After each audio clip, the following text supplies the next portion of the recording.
Friends, ఈ వీడియోలో మనం ఎస్బీఐ ఇంటర్నెట్ బ్యాంకింగ్ లేదా యానో యాప్ యొక్క యూజర్ నేమ్ను మర్చిపోయినట్లే దాన్ని ఏ విధంగా పొందాలో ఈ వీడియోలో తెలుసుకుందాం.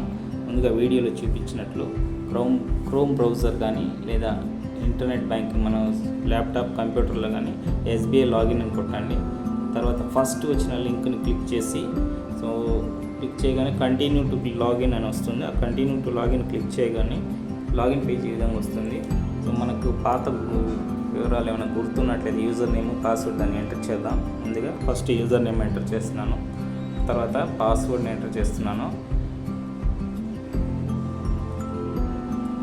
పాస్వర్డ్ తర్వాత మనం క్యాప్చా కోడ్ని ఎంటర్ చేసి లాగిన్ మీద క్లిక్ చేయాలి.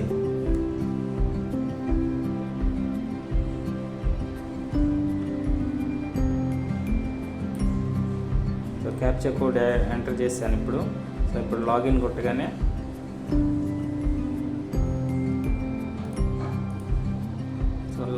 తర్వాత invalid credential or OTP your left with 2 attempts అని వచ్చింది. నా యూజర్ నేమ్ గుర్తులేదు.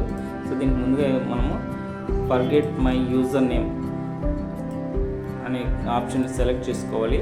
దీనికి ముందుగా మన బ్యాంక్ పాస్బుక్ని తీసుకోవాలి. అందులో సిఐఎఫ్ నంబర్ అని ఉంటుంది. సిఐఎఫ్ అంటే కస్టమర్ ఇన్ఫర్మేషన్ ఫైల్. ఇది అకౌంట్ నెంబర్ 5 లైన్లో ఉంటుంది. ఇది కూడా 11 నంబర్లు ఉంటుంది. ఈ నెంబర్ని మనము ముందుగా కరెక్ట్గా ఎంటర్ చేసుకోవాలి. ఫస్ట్ లైన్లో యూజర్ నేమ్ సెలెక్ట్ చేసుకున్న తర్వాత సిఐఎఫ్ నెంబర్ని ఎంటర్ చేయాలి. నేను నెంబర్ ఎంటర్ చేస్తున్నాను. ఇప్పుడు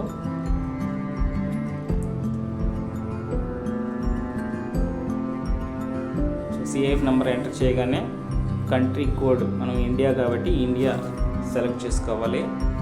ఇండియా సెలెక్ట్ చేసుకోగానే మనం బ్యాంకులో ఇచ్చిన మొబైల్ నెంబర్ని మాత్రమే ఇక్కడ ఎంటర్ చేయాలి. నా మొబైల్ నెంబర్ని ఎంటర్ చేస్తున్నాను. ఇప్పుడు తర్వాత కింది లైన్లో ఉన్నటువంటి ఇమేజ్లో ఉన్నటువంటి క్యాప్చా కోడ్ని ఎంటర్ చేయాలి కరెక్ట్గా.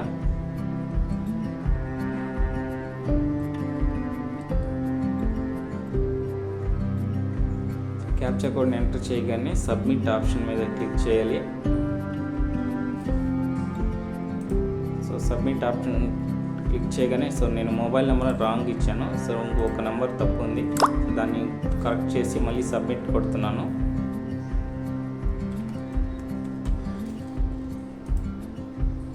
సబ్మిట్ కొట్టగానే మన రిజిస్టర్డ్ మొబైల్ నెంబర్కి ఓటీపీ వస్తుంది. ఓటీపీని ఎంటర్ చేసి కన్ఫర్మ్ మీద క్లిక్ చేయాలి.